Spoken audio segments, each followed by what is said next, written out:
Hello, how's it going? I'm out here in my shed late at night.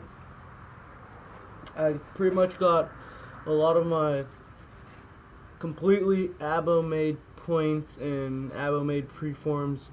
What I use to make them, just basically making this video to help other people so they can get into primitive or Abo napping. And basically, I have my big hitting tools right here. This is I've been practicing. It's not my go-to, but I do practice with this on larger preforms. I'm not that good. I'm still learning. Here's another one. This one I would say is the best that I have. It's super hard bone. It's kind of oily right here, but it doesn't seem to affect anything. It's drying out, you can see the white. But this really does work well. And obviously I got my hard hammers. These are just my basics go-to. This one I'll have just started using. This one is, I don't know, maybe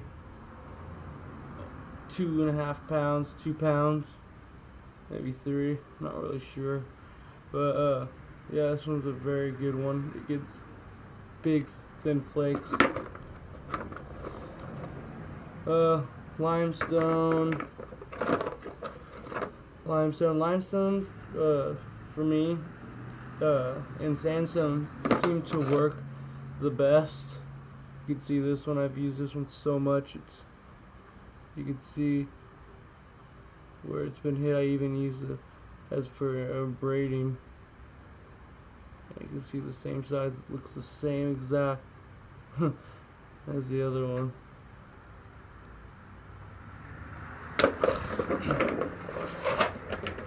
For finer notching, I have just all different types of stuff. This one I've never used. Looks like it's kind of a little too narrow. I think it will break, but I think if I just file it down a little bit, it will be a perfect pressure flaker. This one is definitely a good notching tool. You can see it's super thin. I use this side right here. It's antler. And this is a very good notching and sharpening tool. This one right here. This one's kind of old, but it still, believe it or not, works. Super thin.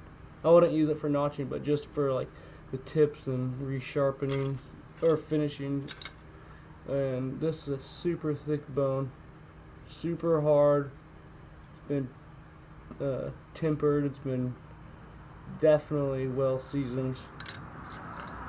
This bone like this, you could just hold it like this and just use the side, just to sharpen or notch.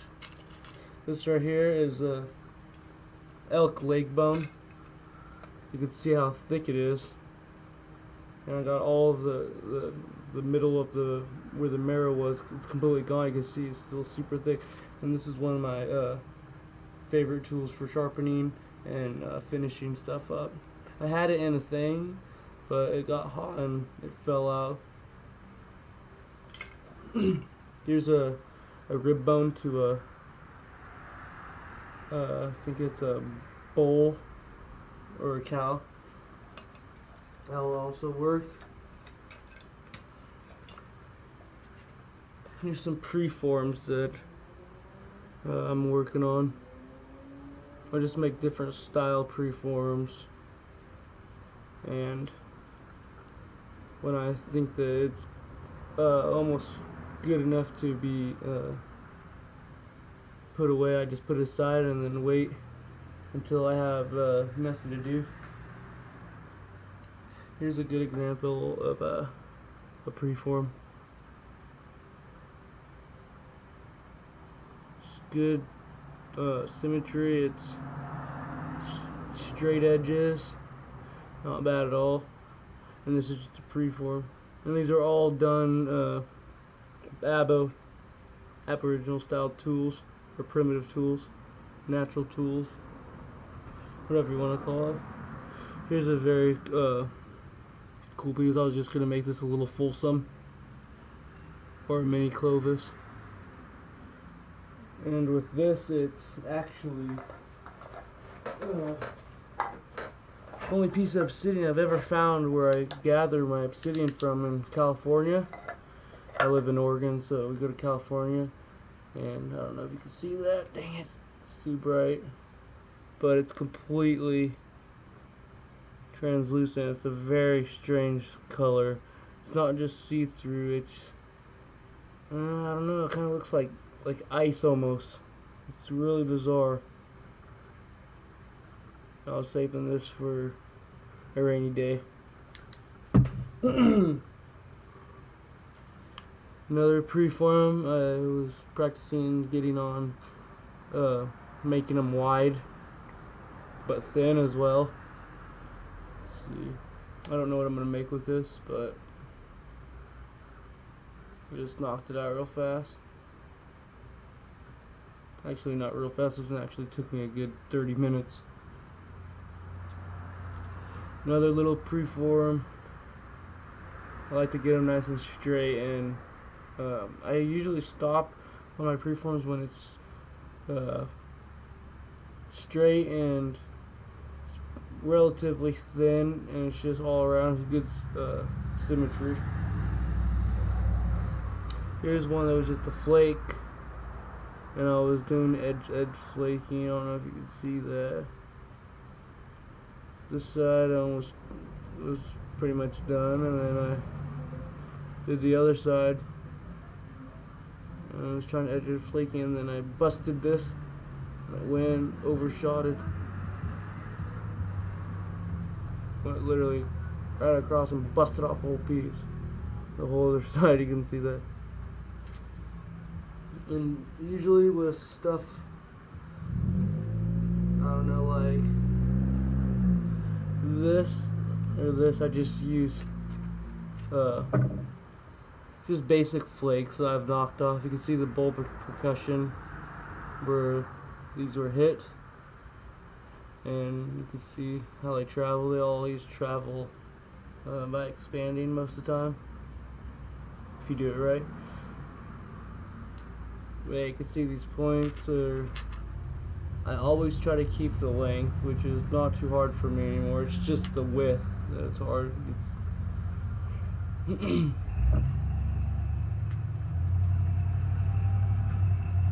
Yeah, basic flakes like this are super nice because you can make little Clovises, little fulsums even with just little flakes like that. You don't need something super big. They're not going to be super, they're not going to be like medium size, but they're going to be pretty big size. So I like using flakes like this. Relatively thin already. Still thick though. But yeah.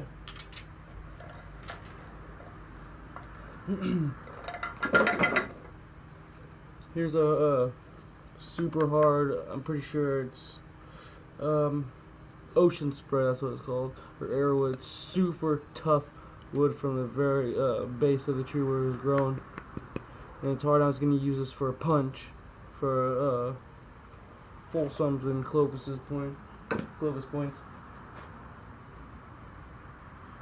Here's some of my primitive arrowheads.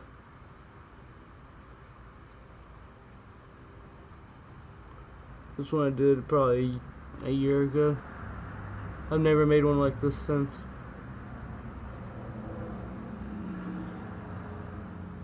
It's pretty thin.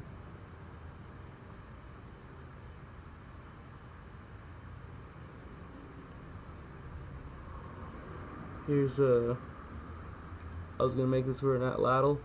You can see just how sharp that is. As you can see the edges, how they're see-through. This is really dark obsidian and the edges are super thin. So that's a good sign when you have dark obsidian, but you can see the outline of the flaking scars. And this one's thin as well. All done with Abo. Every bit of this on my Abo tool. Here's an expanding notch when I first started practicing. This one's very sharp as well. I just don't make them look good. Honestly, don't really care about making them look too well. I just like having them very effective, like how they would back in the day.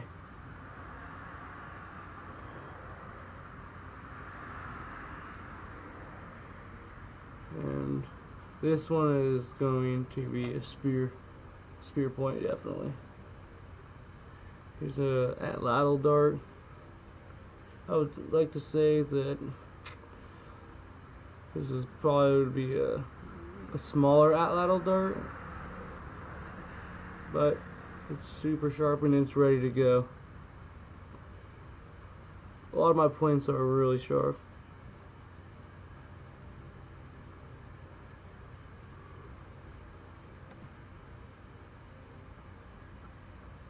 Here's a little knife blade that I made.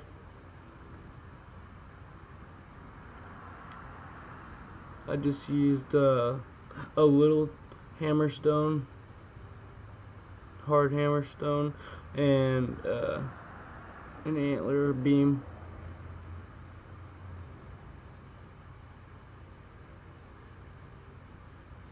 A lot of this stuff is from the same place where I gather my rock.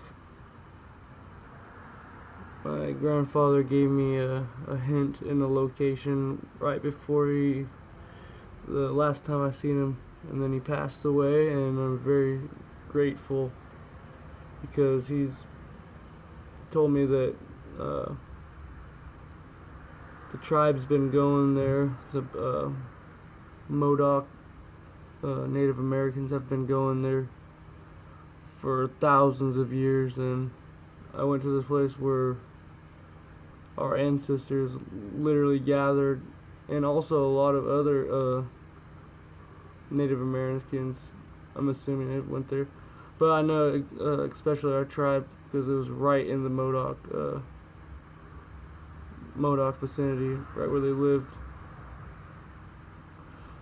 I'm basically trying to get as thin as I can, but when I'm doing older type points, I like to have them a little thick. Here's some more stuff I've done. This Abo. This one, let me see if I can see this real fast. This obsidian, it varies with extreme different patterns and colors. I don't know if you can see that. There's swirls in it.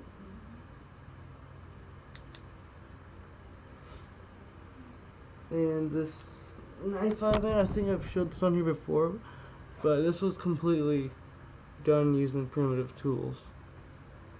And antler pressure flaking and a hammerstone. It's basically all I use. That's all I've learned so far. It's the simplest in my book that I've learned. I haven't learned like any other type flint knapping like I have seen on YouTube. This one's kind of thick. This is before I was getting a little better. This was probably a year ago I made this. But this whole bone right here was carved out with an obsidian flake all the way down here, wrapped with sinew, pine pitch glue. I added bone dust to my obsidian. To Not to obsidian. I added tons of bone dust to the pine pitch glue. So it's pine pitch bone glue. But it seems like that strengthens it. You don't want to add too much, but I don't know. It's hard, but it's not brittle. You don't want to make your pine pitch glue brittle. You kind of want it a little bit where if you put your fingernail in it, you could get a little bit off, but I've just learned from trial and error. So that's a lot of the stuff I use. I have a ton of stuff like these leg bones from deers. These are all just different mule deer, whitetail deer. I just have these right here, and these will all become tools in about a year, because they've been sitting for about, I don't know, almost 2 years. Some of them are about a year old, but these are all going to become tools. There's I'm going to make something out of these antlers. I don't know. I've never tried flint knapping with it. I never heard of flint knapping with that, but I'll give it a try. Yeah, there's about, I don't know, 10. There's probably about 6 deer in here, so just in the legs. So there's a lot of legs.